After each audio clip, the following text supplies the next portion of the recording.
भारत स्वाभिमान यात्रा के चौथे चरण की यात्रा के दौरान जननायक स्वामी रामदेव जी पहुंचे दादर नगर हवेली की राजधानी सिलवासा, जहां स्वामी जी के आगमन पर लोगों ने भारत माता की जय और वंदे मातरम के नारे लगाए। महिलाएं आरती की थाल लिए स्वामी जी के सम्मान में खड़ी थीं। मंच पर स्वामी जी का आगमन होते ही लोगों ने हाथ उठाकर ओम की ध्वनि से स्वागत किया। छोटी बालिकाओं ने आरती व तिलक किया तथा संत के हाथों से स्वामी जी को पुष्पगुच्छ भेंट किया गया। सिलवासा के कार्यकर्ताओं ने स्वामी जी को साफा बांधकर सम्मानित किया तो महिला कार्यकर्ताओं ने स्मृति चिन्ह भेंट कर आशीर्वाद प्राप्त किया। वहां के सांसद श्री नट्टू भाई ने भी स्वामी जी का माल्यार्पण कर स्वामी जी के आंदोलन के प्रति समर्थन जाहिर किया। सिलवासा के आदिवासी समाज के प्रतिनिधियों ने भी स्वामी जी से आशीर्वाद प्राप्त किया। इसके पश्चात स्वामी जी महाराज ने सभा में आए हजारों लोगों को संबोधित किया। इतनी कड़ाके की धूप में भरी दोपहर में बच्चों से लेकर के पिता तुल्य बुजुर्गों तक और श्रद्धामयी माताओं से लेकर के जिनको अपने हाथों से इस भारत का भविष्य बनाना है, उन जवानों तक मैं जहां तक देख रहा हूं आपका जोश और जुनून और आपकी जागी हुई आत्माएं मुझे दिखती हैं तो लगता है भारत का भविष्य सुरक्षित है, वर्तमान सुरक्षित। लोग कहते हैं लोगों का जोश और जुनून ठंडा पड़ गया है। मैंने कहा दोपहर को आके सिलवासा में देख लो, सारा हिंदुस्तान जागा हुआ। भाई बहनों, अपने वैयक्तिक जीवन में भी हमें जागरूक बनना है, पारिवारिक जीवन में भी ऊंचे आदर्शों को कायम करना है। खंड खंड हुए समाज को भी हमें अखंड बनाना है। और यमन से लेकर के ईरान से लेकर के अफगानिस्तान, पाकिस्तान से लेकर के और वर्मा, म्यांमार, बांग्लादेश और आगे चले जाएं तो वियतनाम से लेकर के कंबोडिया तक, बहुत दूर तक थाईलैंड, और इधर उत्तर में भूटान, नेपाल, वर्मा, तिब्बत से लेकर के और मंगोलिया तक, और चीन भी अभी तो थोड़ा बड़ा हो गया, पहले छोटा सा था, वहां तक भी चीन और मंगोलिया, तिब्बत, ये सब भारत के मित्र और शिष्य देशों की श्रृंखला में थे। दक्षिण में श्रीलंका से लेकर के जावा, सुमित्रा, बाली, वियतनाम और इंडोनेशिया तक ये इतना अखंड भारत था। आज पिछले 200 वर्षों में ये खंड खंड हुआ है। 200-250 वर्षों में इस खंड खंड हुए भारत को फिर से हमें अखंड बनाना है और पूरे विश्व का आर्थिक और आध्यात्मिक दृष्टि से भारत को नेतृत्व करना है। इतना अपार सामर्थ्य अपने भारतवर्ष में, इस आर्यावर्त ऋषियों के देश में है। हमारे भीतर कहीं ना कहीं कुंठा है। इतिहास के नाम पर झूठ बोला गया कि भारत अंधेरों का सपेरों का देश रहा, यहां गरीबी थी। ऐसी झूठी बातें हमको इतिहास के नाम पर पढ़ाई गई। यह पढ़ाया गया हमको कि यूरोप बहुत संपन्न था, सारा विज्ञान और तकनीकी का ये प्रकाश पश्चिम से ही आया है। विज्ञान और तकनीकी के बल पर यूरोप पूरी दुनिया में छा गया था। भाई 18वीं शताब्दी तक चोर, लुटेरे और उचक्कों के रूप में और बर्बर के रूप में यूरोप की पहचान थी। खाने के लिए उन लोगों के पास में रोटी नहीं हुआ करती थी, भूखे नंगे लोग थे और पैसे की तलाश में सब इंडिया आना चाहते थे।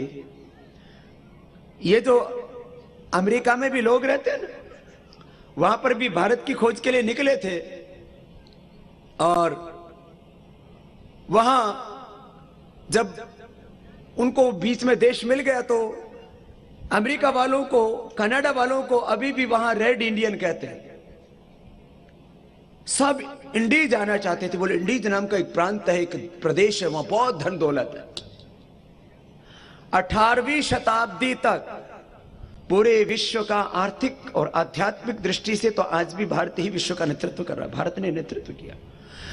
लूट के बल पर चोरी करके, डकैती करके, लोगों का हक मार करके और यूरोप आगे बढ़ा। यदि यूरोप को लूटा हुआ 70 से ज्यादा देशों का धन वापस देना पड़े तो दिवालिया होना तो पहली बात हो गई, वो कभी कर्ज दुनिया का उतार ही नहीं सकता। इतना लूट लिया, खा गया, कहां से देगा वापस। यूरोप कभी भी समृद्ध नहीं रहा, आज भी समृद्ध नहीं है। अमेरिका ने थोड़ी मेहनत की थी बीच में, अब वो भी बेकार हो चुका है। 1000 लाख करोड़ रुपए का कर्ज है अमेरिका के ऊपर, ब्रिटेन के ऊपर 500 लाख करोड़ का कर्ज है, जर्मनी और फ्रांस के ऊपर 250 लाख करोड़ रुपए का कर्ज है। यूरोप के तो छोटे से देश अपने सिलवासा जितना ही होगा, लग्जमबर्ग, उसके ऊपर भी 100 लाख करोड़ रुपए का कर्ज है। ये कर्ज किसका है?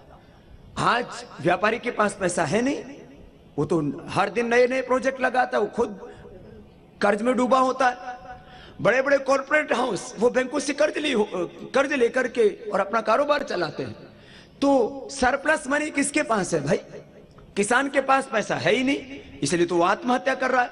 जवान तो बेरोजगार है ज्यादातर, इनके पास जो है सरप्लस मनी कहां होगा।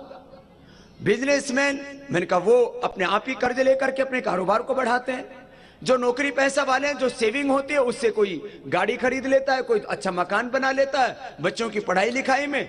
फिर कुछ योगाभ्यास नहीं करते, इसलिए कुछ ब्लड प्रेशर, शुगर और जो है हार्ट की बीमारी के, किडनी की बीमारी के, और बहुतों को तो फिर आजकल कैंसर भी हो गया। जो सेविंग हुई वो दवाई में खर्च हो गया, बाकी कुछ दारू दूरू पी लेते, बराबर करके रखते। तो दवा में, दारू में, सेविंग है किसके पास भाई? खाली करप्ट पॉलिटिशियन।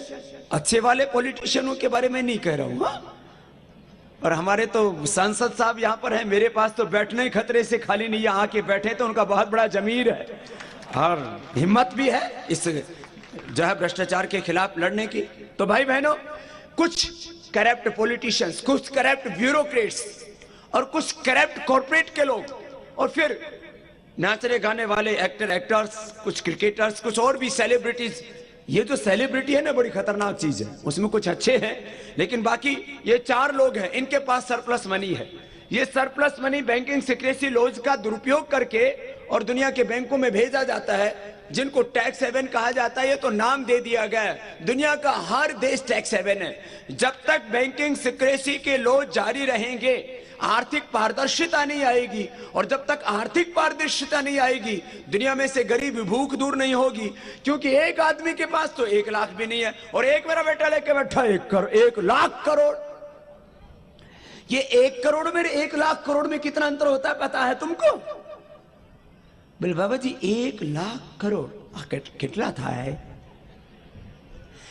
1 लाख करोड़ कितना होता है? देखो, ज्यादातर लोगों के पास में 1 लाख रुपए से ज्यादा सरप्लस नहीं होता है। बहुत कम लोग हैं जिनके पास 5-10 लाख रुपए सरप्लस होता है। तो बच्चे से बुजुर्ग तक गिना जाता है। 100 लाख मिलके 1 करोड़, फिर ऐसे 100 करोड़ मिलके 100 करोड़ मिल गए, फिर 1000 करोड़, फिर 5000 करोड़, फिर ऐसे 10,000 करोड़, फिर 50,000, 60, 70, 80 ऐसे ऐसे होते ना।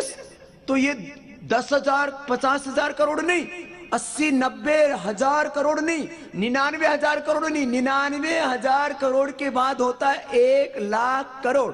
समझ में आ गई गणतरी? ये 400 लाख करोड़ जो लूटे वो पता है कितने? ये धरती से लेकर चांद तक रुपयों की गड्डी की वो सीढ़ियां बनाओ तो चांद से वापस धरती पर लौट के आ सकते हो। इतने लूट के बैठे अभी ये। उसका सोना खरीद के यदि भारत की धरती पर बिछा दो तो इतनी मोटी लेयर बन जाएगी पूरी हिंदुस्तान के 33 लाख वर्ग किलोमीटर के भारत पर। एक गांव को 100 करोड़, एक गांव को कितने मिल जाएंगे? 100 करोड़, और एक जिला को 50-60 हजार करोड़। सिलवासा में 50-60 हजार करोड़ खर्च करने की जगह है? बोले बाबा दिला दो, बाकी तो हम अपने आप देख लेंगे। तो चलो, आपसे हमारा वादा रहा इस हिंदुस्तान को 400 लाख करोड़ और आपके एक एक जिले को 50-60 हजार करोड़ हम दिलाएंगे, लड़ेंगे और जीतेंगे इस जंग को। ये हमारा अधिकार है, किसी से हम भीख नहीं मांग रहे। और ये कितने लोगों ने लूटा है? 400 लाख करोड़ तो मात्र 400 ही लोगों ने लूट लिया। अरे हसन अली जैसा घोड़ा दौड़ाने वाला आदमी 1 लाख करोड़ रुपए लेके बैठा है। क्या हसन अली जैसे 400 आदमी नहीं हिंदुस्तान में बेईमान? क्या ए राजा जैसे 200 आदमी नहीं है? क्या कलमाड़ी जैसे खिलाड़ी इस देश में 100-200 नहीं है? लोकतंत्र का, संविधान का 7 लाख से ज्यादा वीरों ने अपनी शहादत और कुर्बानी देकर के इस देश को आजादी दिलाई। आज जिन लोगों के हाथों में देश की सत्ता, उनका हिंदुस्तान से प्यार नहीं, उनका वॉलमार्ट से प्यार है। इसलिए मैं कहता हूं, अरे भाई बहनों, लोग सोचते हैं क्या हमारे देश में इतना धन दौलत है? अरे ये जो तुमको मैंने थोड़े से पैसे का हिसाब बताया, अपने देश में अपार धन दौलत है, लेकिन वो ये पेपर पर नहीं लिखते। पेपर पर लिखते हैं तो बोलते हैं ये तो अकाउंटेड हो गया। पैसा तो है लेकिन पेपर पर नहीं है, तो उसको बोलते हैं अनअकाउंटेड। पेपर पर लिखा हुआ नहीं है, घर में दबा हुआ है 100 किलो सोना, पेपर में नहीं। पेपर में तो 10 तोला लिखा हुआ है और घर में 10 क्विंटल दबा हुआ है। इसको बोलते हैं अंडरग्राउंड मनी, इसको बोलते हैं अनअकाउंटेड मनी, इसको बोलते हैं अनविजिबल मनी, इसको बोलते हैं ब्लैक मनी। ये लूटा कहां से? समझ में आया? ये नाम बताने से पता लग जाता है ये आया कहां से। एक तो विकास के नाम पर बजट बनाए गए, उसको लूट लिया, उसके कितने नुकसान। एक तो सड़क, अब सड़क में जो मटेरियल लगाना था आधा ही लगाया तो सड़क जल्दी टूटेगी, फिर इसमें कमर भी अपनी फूटेगी। जो सफर हरिद्वार का दिल्ली से 2 घंटे में तय किया जा सकता है उसमें 6 घंटे लगते हैं, तो पेट्रोल डीजल 3 गुना लगेगा, समय 3 गुना लगेगा, देश की प्रगति कम होगी। जो स्कूल, जो कॉलेज, जो यूनिवर्सिटी सरकारी पैसे से बनती हैं, उसमें ठेकेदारों को बीच में दलाली दी जाती है। कितने % की दलाली चल रही है भाई? पूरा एवरेज दलाली क्या चलती है भाई? 100 करोड़ का ठेका है तो 10% तो बोले ये तो वाजिब हक है हमारा। अब चलो मैं इसके साथ घोटाले समझाता हूं। तुम सोचते हो कि लूट गया कहां से हिंदुस्तान? एक तो बजट वाला जो लूटा विकास का पैसा, फिर गरीब के अनाज का पैसा, गरीब की गैस का पैसा, गरीब के लिए, किसान के लिए जो सब्सिडी दी गई यूरिया में, डीएपी में, उसका पैसा, वो लूट लिया सब, वो तो हजम कर गए।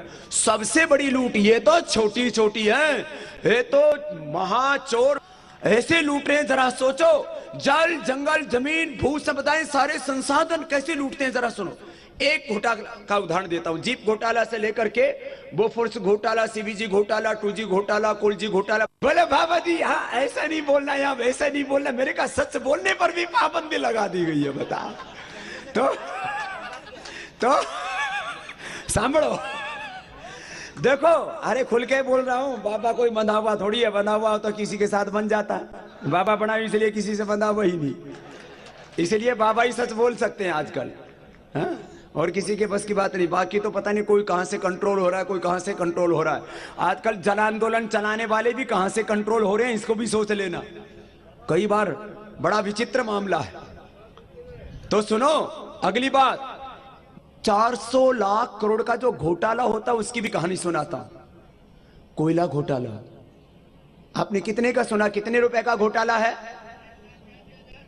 1,86,000 का। पहले कह के ना बताया था 10 लाख करोड़ का, उसको मिनिमाइज कर दिया। तो ये घोटाला क्या है? ये घोटाला नहीं, ये तो घाटा है। तो घोटाला कितने का है? कोयला बेचा 50 बिलियन टन। कितना? इसकी कीमत है इंटरनेशनल मार्केट के अनुसार 400 लाख करोड़। कितनी? तो घाटा हुआ रॉयल्टी का 10 लाख करोड़ का, घोटाला हुआ 400 लाख करोड़ का। और जो 400 लाख करोड़ का सामान ऐसे मुफ्त में दिया तो कुछ तो दलाली ली होगी, 10% भी दलाली हुई तो हो गई 40 लाख करोड़ की। अब समझ में आया घोटाला?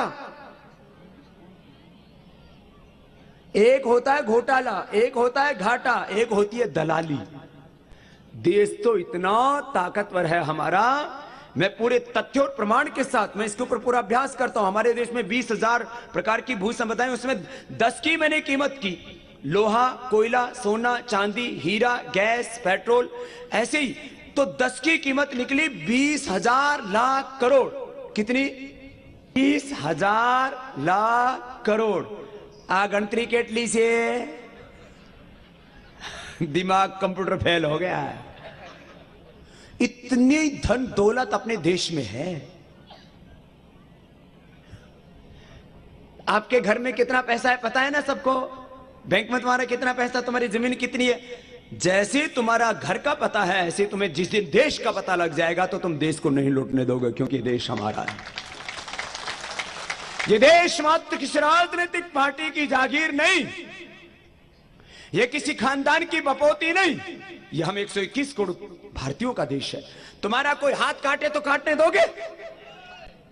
तुम्हारी मां बहन बेटी के ऊपर कोई हाथ उठाए तो उठाने दोगे? तुम्हारा कोई घर लूटने आए तो लूटने दोगे? तुम्हारे खेत पर कोई कब्जा करे तो करने दोगे? भाई बहनों, आज अपने देश की हालत कुछ ऐसी हो गई है। देश लूट रहा है, बर्बाद हो रहा है। और देश हमारे लिए मात्र एक मिट्टी का टुकड़ा नहीं, ये देश हमारी मां है और हम अपने प्राणों की आहुति की देकर के अपनी मां की रक्षा करेंगे। संकल्प जन जन में जागना चाहिए और जग चुका है। भाई बहनों, अब मैं अगली बात आपसे करता हूं।